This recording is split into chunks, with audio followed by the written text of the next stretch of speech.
Thank you, Reverend Louis. Good morning. Good morning. I just like to pause and look out. Look out, be open to the infinite possibilities of life, because here we are. Each of us has the individual opportunity to be that purposeful entity in our lives and to allow that possibility to show up. Have you ever asked yourself, how can I have a better life? No. No one here? No. Well, I ask myself that question often because it reminds me to be in this moment. And it reminds me to be willing to adjust what I have considered to be my status quo. So today's message comes out of my personal experiences and a few of the understandings that have been the result of those experiences. So I begin today with an experience called my first job. As a young boy, I loved to put together model cars. I loved to, maybe it was the glue. I loved, I'm just thinking about that. Took myself back there. I love to put them together, and I was, if any of you that know me, I'm very AAA anal when it comes to detail. I like the details. If I hadn't been what I've been, I might have chosen to be an engineer by profession. But, back to the cars. I would paint them, I would collect them, I had them all in my bedroom, all lined up, my car collection. I've loved cars for as long as I can remember. And so at the age of 14, I would either walk or take my bicycle down to the local car dealership. We had one in our little small town. It was Ford. And so I would walk in the door, and it was the smell of new cars. And they were so shiny. I'd walk around, I'd look at them. Oh my gosh. Ooh, look at this one. What are the features on that? I'd read down the list. Oh, someday. And so, as I was doing this 3 or 4 times a week after school, I was going to run along and do something. So I did. The owner comes out of his office and he says, "Young man, I've noticed that you have been here quite a lot. Can I answer a question for you?" And he just was very interested in me. And I said, "Well, I love cars. And I just, this is what I want to do after school." He says, "Well, if you like being here so much, how about a job?" I said, "Well, what would I do?" And he said, "Well, you could dust mop the showroom floor." I loved that at 14. What else are you going to do? It was a little bit of money. I was in an area of love at the moment, fascination, and the sparkly newness of the car. And so by the time I turned 16, I was able to drive some of those cars between the dealerships, don't you know? So how does this early pattern of my love for cars and driving show up for me today? Well, last year, while attending Silomar, this was 2012, this pattern was reignited for me. Because a dear friend of mine says, "Hey, when you're down in Monterey, bring me back a new car." I said, "Oh, okay. Oh, sure, okay." She says, "You know what I want." "Yeah, I do. She'd been looking for quite a while, and so we had chatted, and I kind of knew what she wanted, so I did that. We walked in. I stated my desire, new cars. Smells so good. Give me a job and I'll take it. But that pattern resurfaced because it's deep within me. And I drove home her new car for her. And that was quite profound for me, and I didn't really get it at first because it was such a long ago pattern in my life. And what I came to know is that this example is the perfect example of being open to the infinite possibilities within us. They may be a pattern established that creates something for us later in life. And some of those patterns are really good for us. My understanding of the experience today is to remain open to the next demonstration. That's being open. To remain open no matter what or when it may be. Being open keeps us balanced to whatever is. So in that car situation, I was the one to assist in the delivery of her greater idea. Of her greater idea. Because I had been equipped, you see, when I was a young boy. And there was so much thrill in me to do that.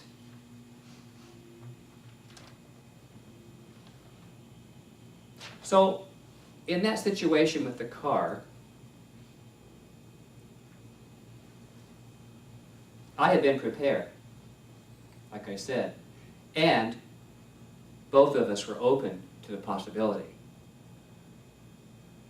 You can be prepared, you can give it, all you want to say, blah, blah, blah, into it. But if you are not open to receive it, it's not going to come to you. The doors will not open on the next part of your life. So what does it take to be open? What does it take for each of us to open up to something new? Well, to be open, I found we must be, optimistic. We must be patient. We must be expecting. And we must remain neutral. Are you curious? I was. As he kind of came flowing out of me. So we'll start with optimistic. In the Science of Mind, our founder, Dr. Ernest Holmes, writes, "We should come daily to the spirit of goodness for a complete washing away of all mistakes, fears, and troubles." We should come daily to the spirit of goodness for a complete washing away of all mistakes, fears, and troubles. What does that mean, to come daily to the spirit of goodness? Well, I believe it is to begin with a spiritual practice every single day. I went to bed last night in the idea of being open to the infinite. I had the most colorful dream. There were so many people and images and people that I know that can't even walk well today. They're in wheelchairs. They were walking in my dream, and it was amazing. I haven't had a dream like that in forever. And I'm certain it's because of doing my spiritual practice and through this lesson. And so for me to be, a dream is so simple, right? And you think, wow, where'd that come from? I know where this came from. I know where it came from. It came from my being open to something more. As I awaken every morning, I say, I'm alive. I'm alive. And I thank God. I thank Spirit. Before I even open my eyes. Because we awaken before we open our eyes. Well, usually. Usually. But as I awaken every morning, there's this gratitude for the breath that I'm recognizing as happening. Because when we're asleep, we don't know all this body is functioning perfectly. You wake up, I say, thank God I'm alive. And there are other choices I could demonstrate, that I could speak out and think in the morning when I first wake up, but I prefer gratitude. I prefer gratitude. If you wake up with a mind filled with worries and fears, you've already set up your day to be just that. How many have, oh my God, this is going to be the day of my life. Da, da, da, da. I've done that. You know, and it's, guess what? True. It may not be quite the worst, but it ranks pretty high.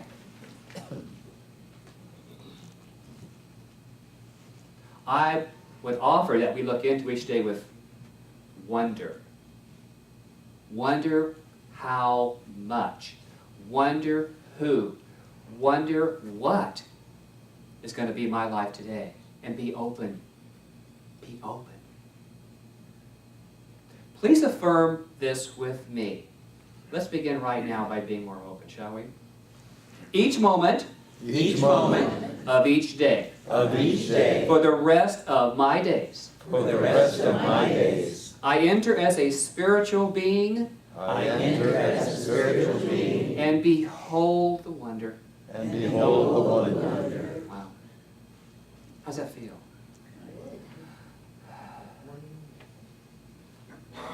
Ernest Holmes goes on to tell us in the Sense of Mind textbook, there can be no real enjoyment in life until we see that everything is animated by spirit. And as we see that things are thusly animated, we are beholding the real universe. We are beholding the real... Because where is the universe? It's not some far-off distant planet that Star Wars talks about. It's in our thinking, in our consciousness. There is our universe. And we all think from and in and as this consciousness. What I also know about the real universe is the power of the Word, of our Word, into this consciousness, this God. To be open to the infinite is to behold the power of the Word of God. To understand that as we open to the spiritual ideal, the ideal of spirit, the perfect picture of something greater than you or I, we do so through the portal of our mind. And thus, we open to our own great ideas. And as then they pour forth through us. Congratulations, Kathy Robbins. You can ask her later. We all have a great idea. Each one of us have great ideas. So be open to where they take you. Be open to where they take you.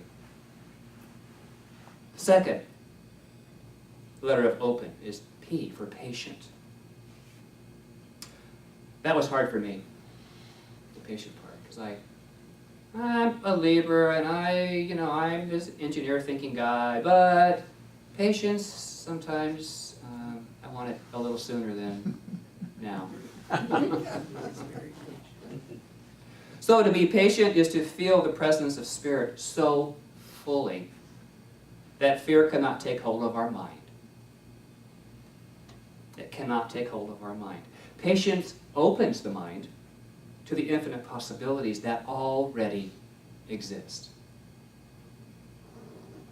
Because as I said, each has within all that we will ever require to live the magnificent life. Too often we become confused as to the meaning of the words we use, like magnificent. Say with me, I'm a magnificent being. I am a magnificent being. Do you believe that? Yes. What does that mean? What's magnificent mean? Well, I picked 3 from St. Webster. And it means great indeed or exalted in place,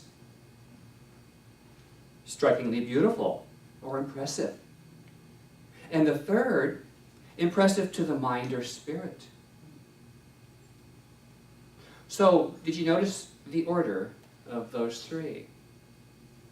Great indeed, or an exalted place, beautiful, impressive, and then impressive to the mind or spirit. There's a pattern in the definitions. Each of us have our own ideas and images and beliefs and emotions around 1 and 2, the place and the beauty, the beautiful. There are personal views, our personal definitions of magnificent. But the spiritual piece of this trilogy is spirit, which is impersonal, and therefore whatever the individual mind deems to be, spirit provides. So if you believe that magnificent means something on the outside, okay. But to me, the word spiritual magnificent means the inner workings of spirit that are so beautifully coordinated when we allow it to be on its own time. This is why there are so many differing demonstrations of the same affirmation. We each have a different vision of what the words mean. Words are powerful. Words are so powerful. So I'd like you to close your eyes right now and let the images come up for you. And I ask you to repeat this phrase. I am wealthy. I am wealthy. I am healthy. I am healthy. I am lovable. I am lovable.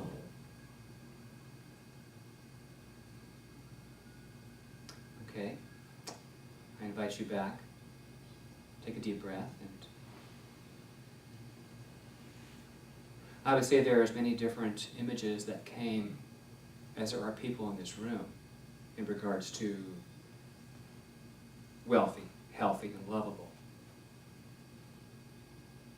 Because you are a spiritual being having a uniquely one-of-a-kind experience in the human form because of the individualized and personalized definition of each of those statements.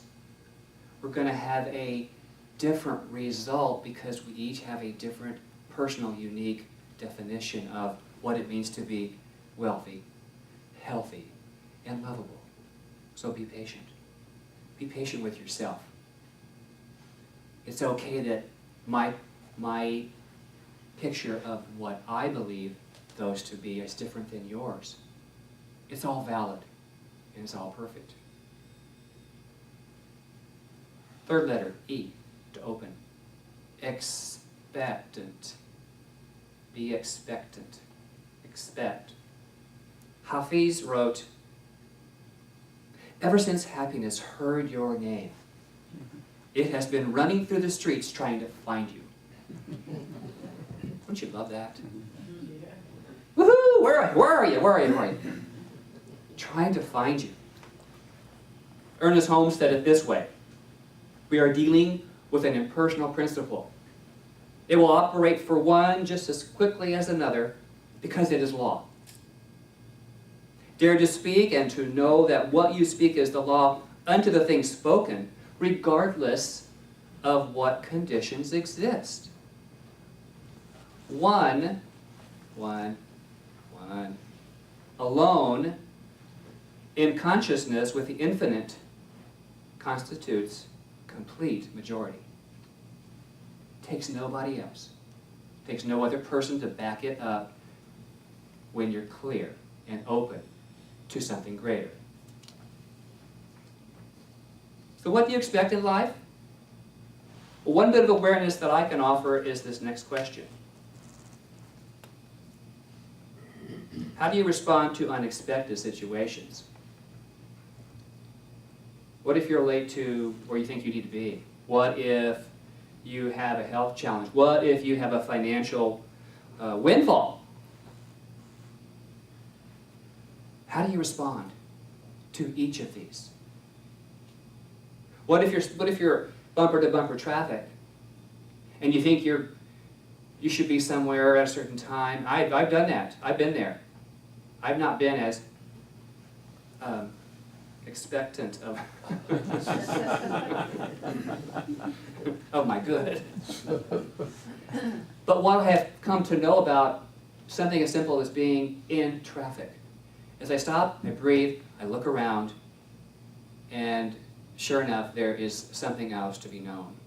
I've either not been in a situation ahead or whatever. And many times it's not until later I find out, like my model car influence on my life. Sometimes later we get to learn the wisdom of a situation. So please hear this. Please hear this. Be open to the infinite good that comes out of and through all experience. And it begins by expecting something new. So expect it. And the last letter of open stands for neutral. Here's the part that I was most curious about. Neutral, to me, is the best part because is the best part of being open. And it's like a new automobile with the engine on and the gear in neutral. There's a sense of calm and also a knowing that there is something more, something that's waiting to be engaged. And you can feel it. You can feel it in the car, and you can feel it when we do spiritual work. There is something, energy moving through, waiting our recognition of it. And even though you might not be able to see it yet, it's waiting to be engaged. A neutral mental atmosphere is not one of nothingness. It is one of complete faith and trust. Because if you're in complete faith and trust, you have no fear. You can take a deep breath. It goes all the way down. Your mind is clear. In 2 Corinthians it says, "For we walk by faith, not by sight." We walk in faith of that which is unseen yet. Yet as a divine idea, it must show up in our life. To be open to the infinite is to rest calmly in the spiritual assurance of the all-good. I believe that it's all good in life. Do you? There's bumps. There's scrapes. I love the internet because you can get a poke from somebody. Now, who knew that'd be a good thing?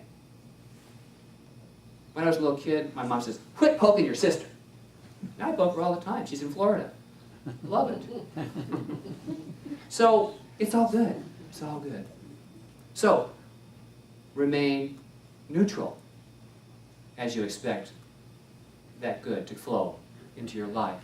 Because who knows, it could be greater than you even imagined. Most times it is.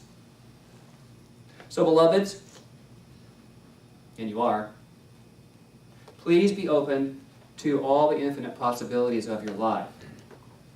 Because you possess the divine idea. Because it's yours. They have to be. And let's travel that path called unique and magnificent. Let's do it in love. And as we do so, let's remember that each soul, every single one of us, is on our own journey, being drawn toward our spiritual magnificence. We are being drawn toward it. So I close this morning with the wisdom of Rumi. Out beyond ideas of wrongdoing and right doing, there is a field. I'll meet you there. So it is. So it is.